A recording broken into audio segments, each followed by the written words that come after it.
Okay, you get it right. Hi, everybody. My name is John Coldwell. I'm the president of Broward Bee Association. We're happy that everyone's here. I know some of the faces. I know some, not all of them. Who's here is a beekeeper already? Okay.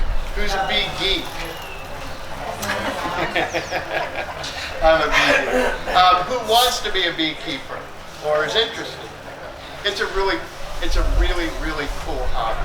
I mean, you will embrace it, and every day that you keep your bees, and every time you open up your hive, you're going to be excited about the new stuff that you learn.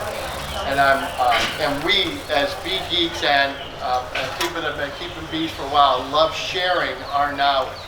Okay? So today, if you have any personal questions, you can talk to Dan Lewis, you can talk to Christopher, you can talk to Gary, you can talk to me, you can talk to Harry, you can talk to Mark. These are guys that have been keeping bees for a long time, and they will share and help you out with anything that you have. Any other questions you have. We'll also show you some of the stuff inside the hive, but we also have, very fortunate with us, some guest speakers. And Christopher right here is setting up his computer. You're going to get your computer going. Okay. Christopher Alonso is our newest addition to the Department of Agriculture Bee Bureau. He is our inspector. I call it our inspector.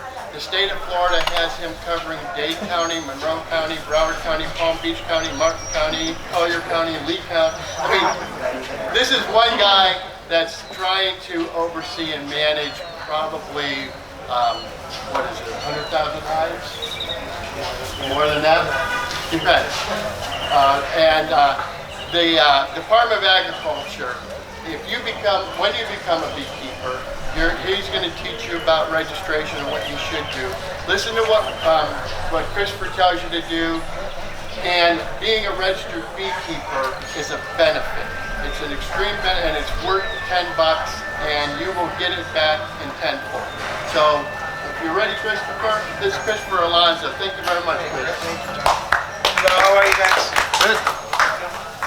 My name is Christopher Alonso. I work with the Department of Agriculture and the BBA Institute. We're going to go over a little bit about some of the things that you would have to do if you're interested in becoming a beekeeper to be in regulation with the state laws. First, you would have to register with the department. You can do that either online. The first question people ask is, when do I do it? Before or after? If you're in a residential area, I always suggest you do it within a week or two of you getting your house. You can have the best relationship with your neighbors, but unfortunately the bees sting. You don't want this to happen, but it can happen. So before you get your hives, it's always better to be registered with the department. Those $10, like John said, go a long way. As long as you are under compliance and following all of the rules, the state will represent you with everything. That's okay.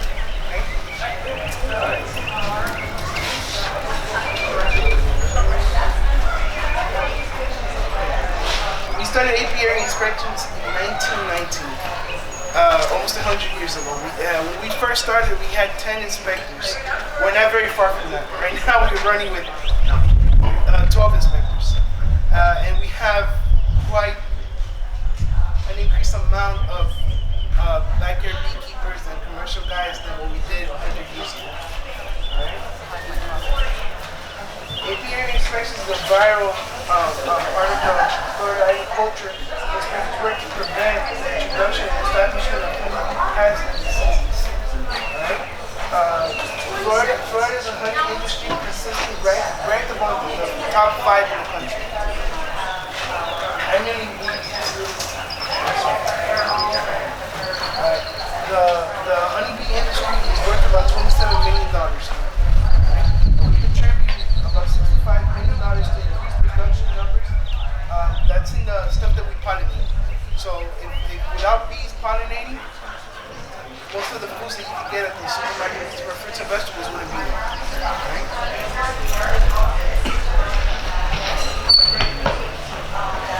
Yeah. Please. Here we go. Oh, hello? There you go. All right, let's go. All right, registering with the department. for anybody running 1 to 5 hives, it would be $10 a year. Anybody running 6 to 40 hives, 20. 41 to 200 is 40. 201 to 500 is 70. 500 plus is $100 a year. There we go. Thanks. Thanks, Christopher. All right. Once you are registered, this is what your registration would look like. For those that plan on moving bees, you would have to carry this with you wherever your bees go. When you say moving bees, Yeah, whenever you move them, that's mainly for commercial bees. commercial, right? Yeah. But if I move it to my cousin's house, You want to have this with you. do I have to also go in there and say, hey, I moved it to this address? No, you don't have to say. You don't have to do any of that. As long as we know where you live at, that's what we are. So any information we can give it to you.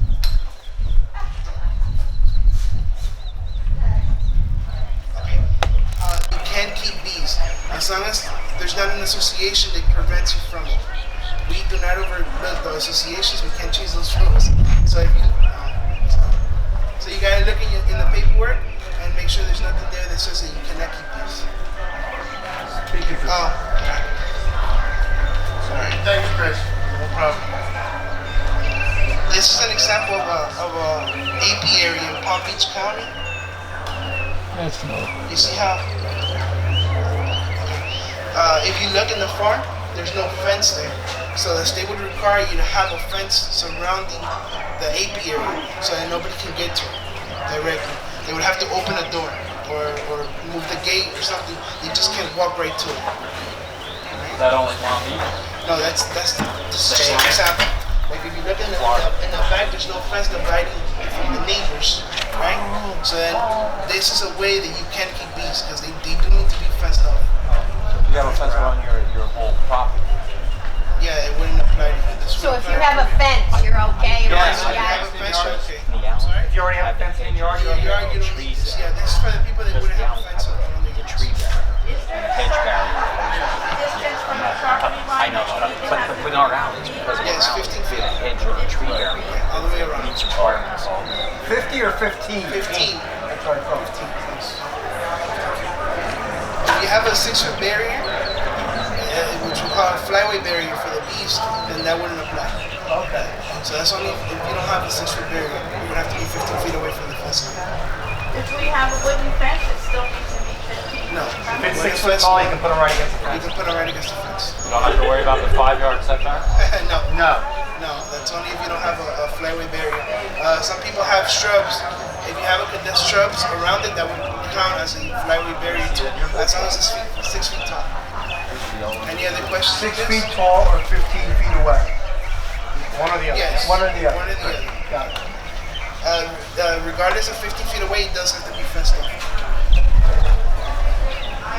There's another example of an apiary in Monroe County. Hey, I have a question for that. Yes. If your neighbor gets stung by a bee, there is no way to prove that it was your bee that stung them. Unless they It want to could have spend. been bees from the next block. There is a way. Unless they want to spend a lot All of my money. bees have a little blue dot on it. Was that the bee that stung you? Explain to them why they want to be registered, Christopher. This is why you want to be registered. If your neighbor gets stung and they want to proceed and take you to court, they can. Black and yellow. And the state, as long as you're following the rules and are under compliance, the state will represent you in court. So those $10 go a long way. If you're running 1 to 5 hours. Can they prove that your bee stung them? In theory, no. It's very hard. If they wanted to, they could run DNA tests. It would be very expensive. Not anybody would do it. By the time the sun went down. Yeah, by the time the sun went on, yeah, no, our bees are not marked, so there's no way for them to specify. You don't know how many phone calls I got after the hurricane came by. The fences fell down, and beehives that had been there for 10, 15 years, the neighbors never knew. The fence fell down. Now they know, and now they have a problem. So that's why it's always good to register. This is one here in Broward, apiary in Broward, Palm Beach County. There's a one of the micro apiaries in Oakland Park.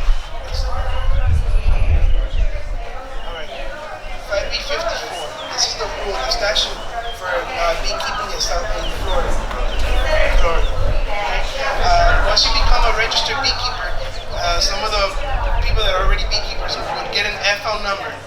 That was like a registration. We're not doing that anymore. Now we're doing firm numbers, which is a 480 number. Right? You will get a 480 number.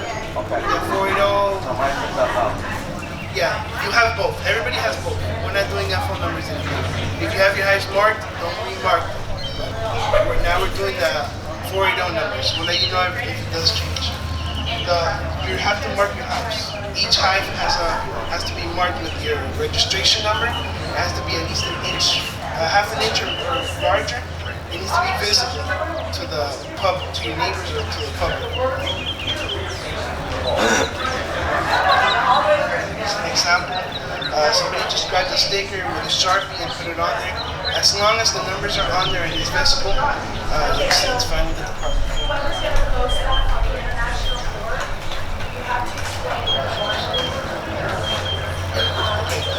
To be in compliance, here in Florida we run European stock. So whenever you have a hive, you have to prove that your stock is European stock. If you requeen it, you have to buy from a certified queen breeder. In Florida, your bee clubs could guide you in the right way. Would be the best way, or call me, and we'll get you to somebody who can sell you one.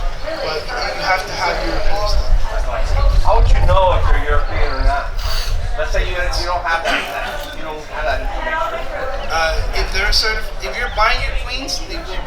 What if I capture the swarm? That's part of being in compliance. You have to requeen with a European queen.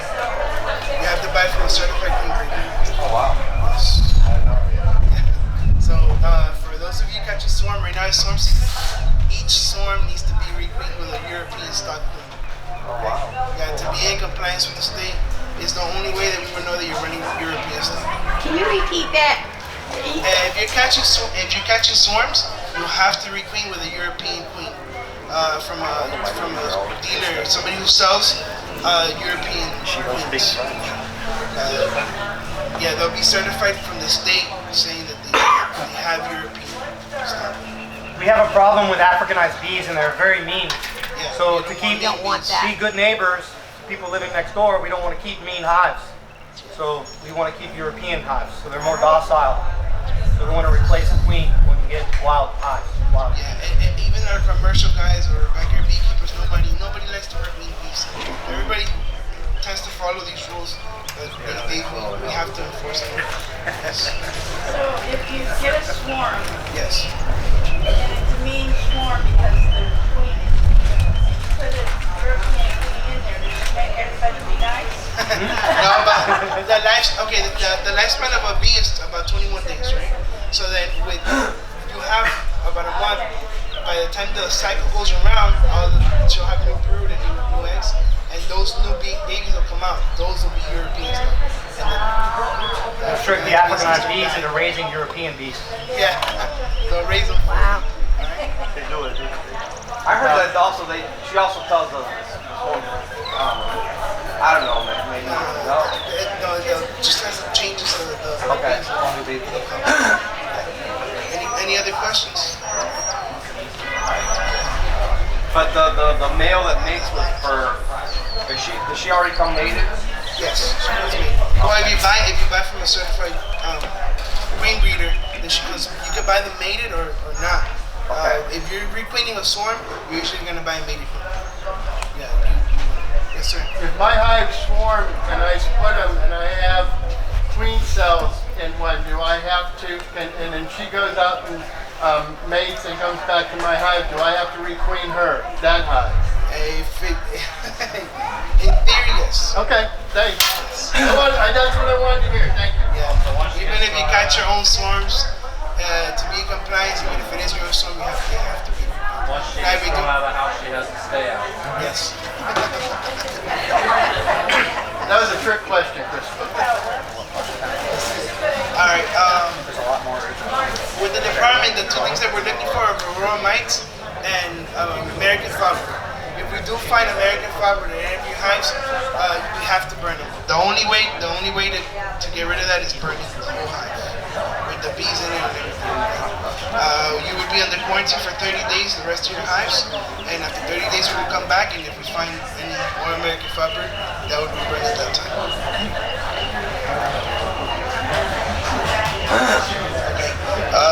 There's 4 ways to identify or to look for American Fabric.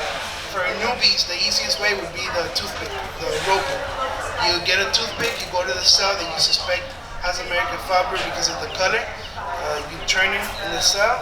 Or if it ropes, then that would be a good sign of American Fabric. What is that? Foul. What is that? It's a bacteria. Tourists. The department does a lot of outreach, like today. We do the National Honeybee Survey. We assess it with cross-division training. We do the State Fair, annual beekeeping meetings, and then we do the UF, the Bee College. Any new beekeepers are planning on becoming a beekeeper, the Bee College is a very good way to go. You will learn a lot in those 2 days. Well, thank you for your time, and if anybody has any other questions. You're going to be up there. I'm sorry? Yes. Are you guys finding American Fabric? This year we only found 1 case in Hernando County. So it's working. It is working. Now, the thing with American Fabric is all of our commercial guys and some of our older beekeepers have been doing it for a longer time. Before we could get to it, they'll burn it. Everybody knows that American Fabric, there's no other fix. The state hasn't come across too many. We probably won't even find out about too many because people are just doing the right thing. Yeah, people are doing the right thing. Any other questions?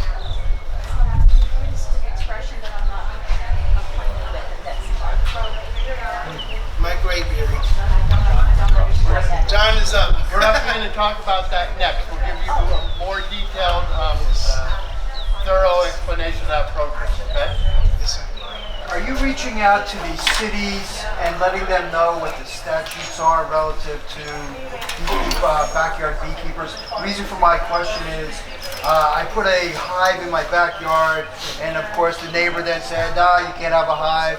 And I said, well, yes, I can. They said, no, you can't. They sent a code inspector out. Code inspector says, I'm going to write you up. I said, take your best shot, but let me suggest that you have your supervisor contact me before you do that. And long story short, the supervisor called me 2 days later and said, Mr. Allen, thank you very much. You're absolutely correct. Florida statute trumps any local municipality ordinance, a city ordinance or any other ordinance that you have. The exception is if you live in a homeowners association. The statute, as Chris said, doesn't trump a homeowners association. So be mindful of that. If you hear somebody say you can't do that, yes you can, because a state statute overrides any local. But my question is, What city do you live in? I was in Davie. So the code inspector comes out, didn't know, tried to roughshod over you. Well, stand your ground. As long as you're registered. Yeah. Well, you have to be registered to say the statute. The statute says, Yeah, but part of being in compliance is being registered. So the inspector could have, if you're not registered, they can't find you. Because but he being, didn't even know about that. Right. Yeah, bueno, He does know that. He does now. Yeah, he does now. But yeah, that's why those $10 go a long way. If you have your registration number on there, it would have been much simple. They would have taken your number. They would have called the department. And yeah. Actually, what I did was I put an empty hive out there, knowing that the neighbor was going to say something. I said, "It's an empty hive," and so I sort of walked him into it. But long story short, Florida statute trumps any local ordinance. Yes, it does. Any other questions? No? Thanks, Christopher. Yeah, thank you.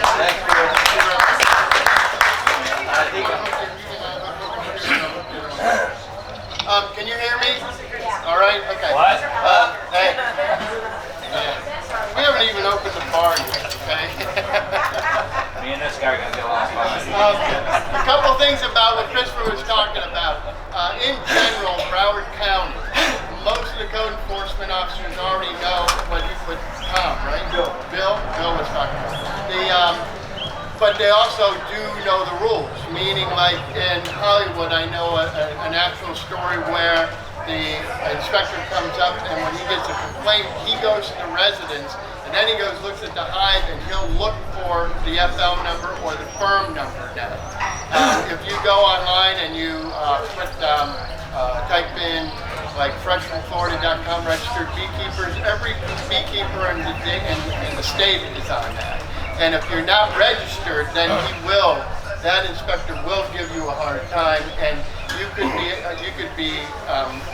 be in jeopardy. So register your bees, okay? And also, John, if you are registered, they say thank you and they leave. And they leave. Yeah. That's right. And Yeah. here's my take on it.